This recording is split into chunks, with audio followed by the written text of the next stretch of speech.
Nous vous revenons ce soir avec des informations vérifiées. Mesdames, Messieurs, merci de votre fidélité sur la télévision panafricaine. À la une de ce soir, des combats ont éclaté ce lundi 19 mai entre les forces armées de la République démocratique du Congo et le groupe armé Zaïre dans la périphérie du village de Dina, situé à 35 km de la ville de Bunia dans la province de l'Ituri.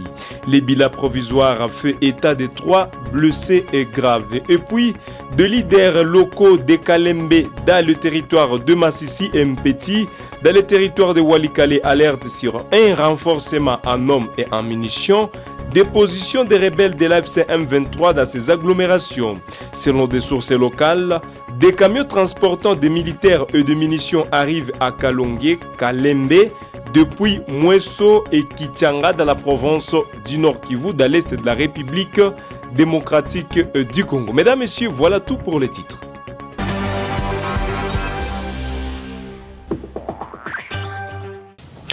Mesdames, Messieurs, bienvenue au développement de ces titres. Les forces armées de la République démocratique du Congo annoncent avoir repris le contrôle de plusieurs villages dans la zone de Lopa, précédemment occupés par les miliciens du groupe Zaïre alliés à la Convention pour la Révolution populaire CRP, dirigée par Thomas Alubanga.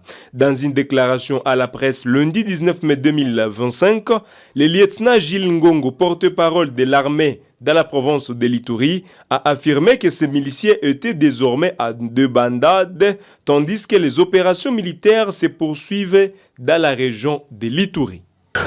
Des combats intenses ont éclaté ce lundi 19 mai 2025 entre les FARDC et les miliciens du groupe armé Zaïre dans la périphérie de Dina, située à 35 km de la ville de Bunia.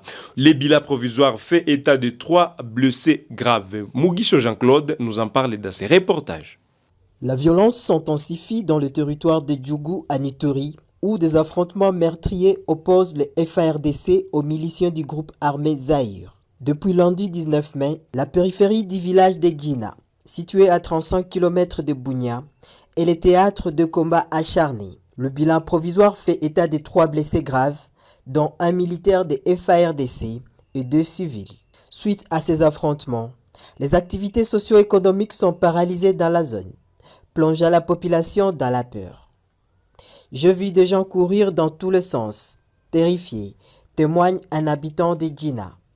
On ne sait plus où se réfugier. Ces affrontements font suite à une embuscade meurtrière. Qui a coûté la vie à 6 personnes, dimanche dernier à Lida. Des présumés éléments de la milice Codeco ont attaqué une patrouille de l'armée ougandaise, provoquant un bilan lourd de 6 morts et plusieurs blessés dans les 2 camps. Face à cette escalade de violence, les casques bleus népalais de la MONUSCO ont réussi à évacuer 3 personnes blessées par balle vers leur campement de Djina, où de nombreux habitants ont trouvé refuge. La situation sécuritaire dans le territoire de Djougou reste extrêmement préoccupante. Les autorités congolaises et la communauté internationale sont appelées à agir rapidement pour mettre fin à cette spirale de violence et garantir la sécurité des populations civiles. 9 civils ont été blessés par 2 éclats d'obus dans les localités de Rukamba et Kagano, dans les territoires de Rutshuru, province du Nord Kivu. Ils ont été touchés lors d'affrontements opposant les rebelles de l'AFC M23 aux combattants à Ouazalendo, selon plusieurs sources locales. L'ensemble des blessés a été pris en charge à l'hôpital général de Bambo. David Bitouaiki nous en parle de ses reportages.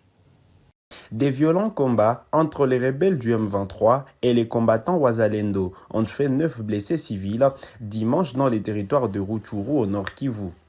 Les victimes, touchées par des éclats d'obus, ont été prises en charge à l'hôpital général de Bambo. Les affrontements qui ont débuté samedi ont provoqué des déplacements de population massifs dans la région. Pris des paniques, de nombreux habitants ont fui leur foyer, se réfugiant dans la brousse ou à Bambo. Les sources locales dénoncent l'utilisation d'armes à longue portée par les rebelles du M23 qui auraient bombardé les localités de Kirumba et Kagando depuis Kaunga dans le parc des Virunga. Ces tirs auraient atteint des zones densément peuplées, causant des victimes civiles. Lundi matin, une accalmie relative a été observée dans certaines localités, notamment à Bukombo et Tongo. Cependant, les combats ont continué dans d'autres villages tels que Kojo, Moucha, Mokomalehe, Bundase et Boutare. Les notables locaux tirent la sonnette d'alarme concernant la situation humanitaire des déplacés qui vivent dans des conditions précaires. Femmes, enfants et personnes âgées sont confrontés à de graves difficultés, notamment un manque de nourriture, d'eau et de soins médicaux. Ils appellent les organisations humanitaires, notamment Médecins sans frontières, et les comités internationaux de la Croix-Rouge à intervenir rapidement pour apporter une assistance aux populations déplacées. Le week-end dernier, les combattants Wazalendo ont réussi à reprendre le contrôle de Kishiche et Bambo, deux importantes agglomérations du territoire. Cependant, la situation reste incertaine dans la région, suscitant l'inquiétude des habitants. Les conseillers du chef de l'État en charge des infrastructures et travaux publics en mission officielle de la province de l'Ituri se réjouissent de l'avancement de projets d'infrastructures en cours dans la province sous état de siège. Sarah Mugissa nous en parle.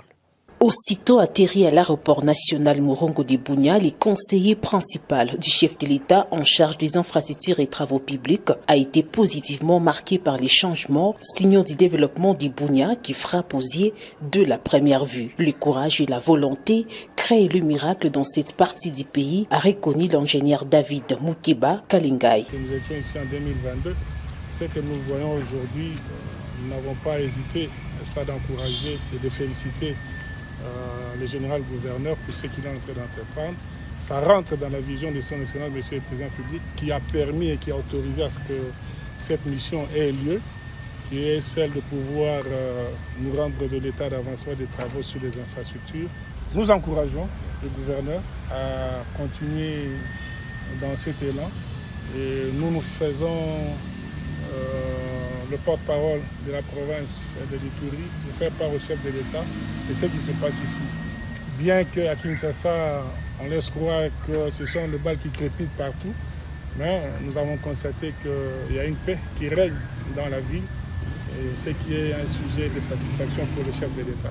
Ce lundi 19 mai, le conseiller principal du chef de l'État en charge des ITPR a commencé la visite des différents chantiers de la ville, notamment le projet de l'asphaltage de la voie urbaine, l'université de Bunia et les travaux de modernisation de l'aéroport. Des projets qui évoluent sans désemparer sous l'œil vigoureux du gouverneur militaire. Nous lançons par ce fait un appel à tous nos frères et sœurs qui sont égarés, qui pensent que pour développer la République, il faut passer par les armes. Eh bien, l'heure est à la reconstruction du pays et la reconstruction, c'est dans la paix. Le président est en train de rechercher la paix afin d'offrir un développement à notre pays. Dans un contexte très difficile, l'état de siège décrété par le président de la République Félix Tshisekedi en 2021 a su frayer un chemin d'espoir en Ituri où les réalisations se notent en grand tant sur le plan sécuritaire que sur le plan socio-économique et du développement sous la gouvernance du lieutenant-général Doumbouya Kashamadjouni. Une accalmie relative s'observe ce lundi 19 mai 2025 à Bambo et dans plusieurs localités voisines de la chefferie de Bouito, territoire de Rutshuru, province du Nord Kivu. Les combats entre les rebelles de l'AFC M23 et les forces armées de la République démocratique du Congo qui ont débuté mercredi dernier semblent s'être apaisés. Reportage de Fisto Kafoupi qui nous en parle plus. Ce lundi 19 mai 2025, une accalmie relative règne à Bambo et dans les localités voisines de la chefferie de Bouito, territoire de Rutshuru, au Nord Kivu. La situation s'est détendue après des affrontements intenses entre les rebelles de l'AFC M23 et les FARDC qui ont débuté mercredi dernier. Les combats ont fait rage dans les groupements Tongo, Bukombo et Bambo, faisant de nombreuses victimes. Mercredi, l'AFC M23 a pris le contrôle de Kashiche, suivi de Bambo jeudi, témoigne un notable et défenseur des droits humains. Une vingtaine de civils ont été blessés par balles et 5 autres retrouvés morts. Samedi, les affrontements ont continué dans les montagnes de Douani, Bukamba et Buhambi avec des bombardements de l'AFC M23. Dimanche, des bombardements à longue portée depuis Kahunga ont visé Bwito, blessant au moins 9 personnes. La violence a provoqué un exode massif de la population. Les routes et les sentiers sont bondés de déplacés et Bambo accueille un afflux important de personnes fuyant les combats. Nous demandons aux organisations humanitaires comme MSF, les CICR de venir en aide à cette population avant une catastrophe humanitaire, implore un acteur de la société civile de la région. Malgré la violence, les dirigeants de la RDC et du Rwanda poursuivent leur pourparlers de paix. Doha et New York se sont joués aux efforts pour mettre fin à l'escalade des violences. Un avant-projet d'accord de paix a été remis aux autorités de Kigali et Kinshasa.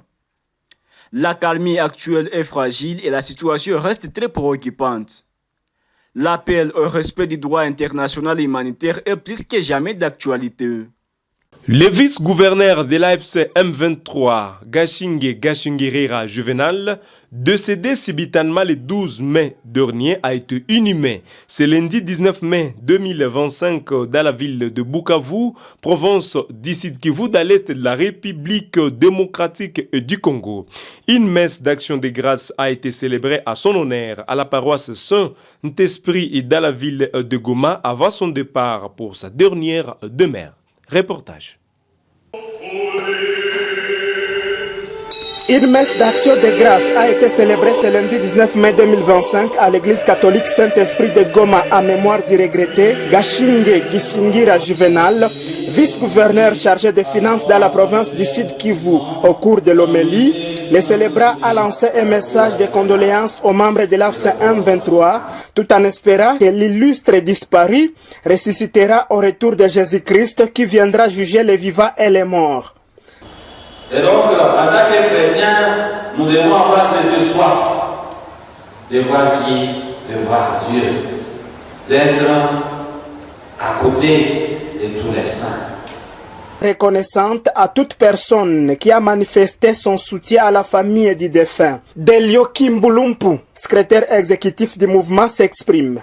Nous sommes venus ici avec un sentiment de tristesse, de douleur, mais aussi d'émotion. Nous en sortons avec une espérance, parce que nous venons d'apprendre aujourd'hui, par l'évangile du jour, que notre frère Gassinzira Gishinge Juvenal passe de la vie à un nouveau commencement.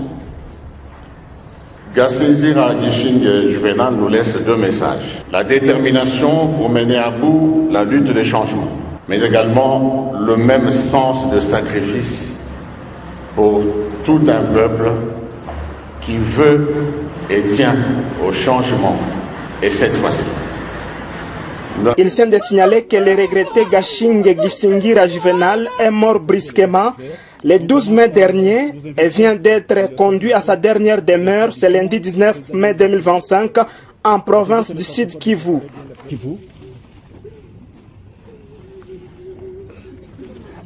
Ce lundi, 786 réfugiés rwandais ont été rapatriés au Rwanda via la frontière de la Grande Barrière à Goma. L'opération a été menée par les HCR en collaboration avec l'AFC M23. La majorité des familles proviennent de Karenga, dans les territoires de Massissi. Elles avaient fui le Rwanda en 1994 et vivaient en RDC depuis. Depuis la prise de Goma par l'AFC M23 en janvier, ils étaient hébergés dans un centre pour déplacer à Saké. Le HCR a déclaré que les rapatriements s'est déroulé dans le calme et que les réfugiés ont été accueillis par les autorités rwandaises.